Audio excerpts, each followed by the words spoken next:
एक बार hot seat की बात कर लेते हैं। ब्रह्मपुर से हुलास पांडे आगे चल रहे हैं और शंभुनाथ यादव आरजेडी के कैंडिडेट हैं, वो पीछे चल रहे हैं। चैनपुर से अभी जो ट्रेंड है वो धीरे धीरे आने लगेगा।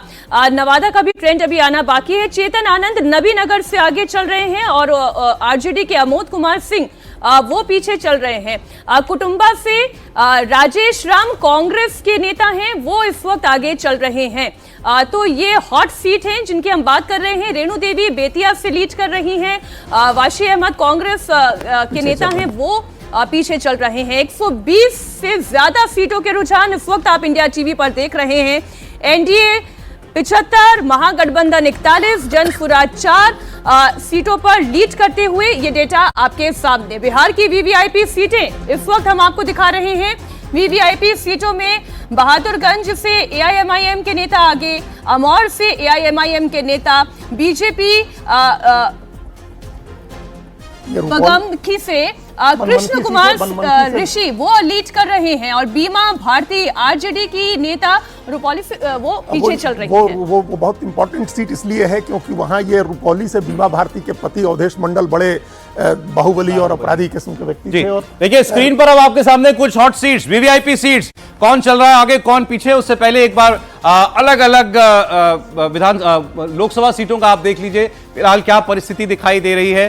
किशनगंज की हम लोग लगातार, किशनगंज अररिया जो सीमांचल वाला इलाका है, एआईएमआईएम 2 सीट पर आगे है। आरजेडी ठाकुरगंज सीट पर आगे चल रही है। अररिया में proper Araria seat Congress party जो है वो यहां से आगे चल रही है। जोकी हाट पर लीड ली हुई थी जन स्वराज ने, अभी भी उस सीट पर जन स्वराज जो है वो आगे। बाकी आपको स्क्रीन पर ज्यादा भगवा भगवा दिखाई दे रहा होगा। रंग के हिसाब से आप देखें तो वाल्मीकि नगर, नरकटियागंज, चनपटिया, बेतिया, सुगौली ये सब ठीक आ रहा है। इसमें जो आप देखेंगे पिपरा की जो सीट जैसे अभी दिख रही है ग्रीन कलर सीपीआईएम वाली, यहाँ पर जो इंडिया का कोर वोट जैसे उसमें फॉरवर्ड वोट में जैसे ठाकुर वोट की बात करें, बताया जा रहा है कि उन लोगों ने सीपीआईएम को दिया है एनडीए कैंडिडेट को देने के बावजूद के बजाय। तो उससे समझ में आ रहा है कि शायद वहां पर वो मुसीबत हो रही होगी।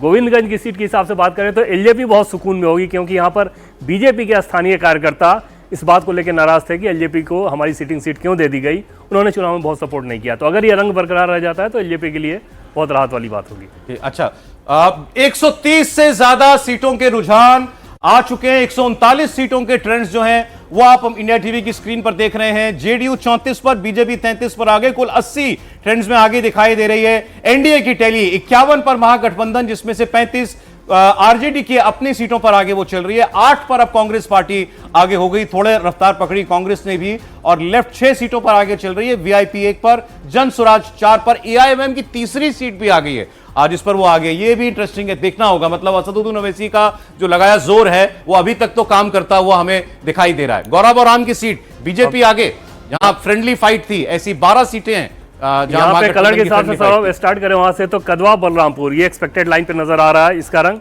और प्राणपुर एनडीए मान के चल रही है कि वो जीतेगी, बीजेपी के जीतेंगे यहाँ पे। बरारी फिर बीजेपी मान के चल रही है यहाँ पे जीतेंगे। कटिहार तो कलर ठीक नजर आ रहा है। कस्बा की अगर बात कर लें तो वो कलर ठीक लग रहा है। बनमन की बीजेपी का स्ट्रांग होल्ड है, वहां पे जीतेगी। धमदाहा की सीट का अभी जो रंग है वो थोड़ा सरप्राइज है। धमदाहा वाले ये महागठबंधन मजबूत है यहाँ पर। यहाँ पे हाँ, कटिहार की जो सीटें हैं ना वहाँ पे जबरदस्त वोटिंग हुई थी। मेरे हिसाब से सारी सीटों पे 70% से ज्यादा वोटिंग। हाँ, तो उसमें इस बार क्या हुआ था कि मुस्लिम वोट तो हमेशा से ही उसमें पोलराइज रहता है, हिंदुओं में काउंटर पोलराइजेशन बहुत ज्यादा हुआ है। चाहे कटिहार की बात कर लें, किशनगंज की बात कर लें, सहरसा में सौरभ देखिए ये दिलचस्प है कि आईआईपी यानी कि जो पान तांती वाला कम्युनिटी है ना, हाँ ये इंटरेस्टिंग है। लगभग 35 से 40 हजार वोट है यहाँ पे सहरसा में वो, और वो पहले एनडीए के वोटर हुआ करते थे। इस बार उन्होंने पाला बदला क्योंकि उनके कम्युनिटी के व्यक्ति थे और बीजेपी के भीतर ये बात हो रही थी कि उनको भी रख लेना चाहिए था अपने गठबंधन में। ट्रायंगुलर फाइट वाली बहुत क्लोज ट्रायंगुलर फाइट होगी क्योंकि जनसुराज के बहुत ही मजबूत उम्मीदवार हैं। किशोर कुमार मुन्ना 2 बार के एमएलए हैं, वो लड़ रहे हैं।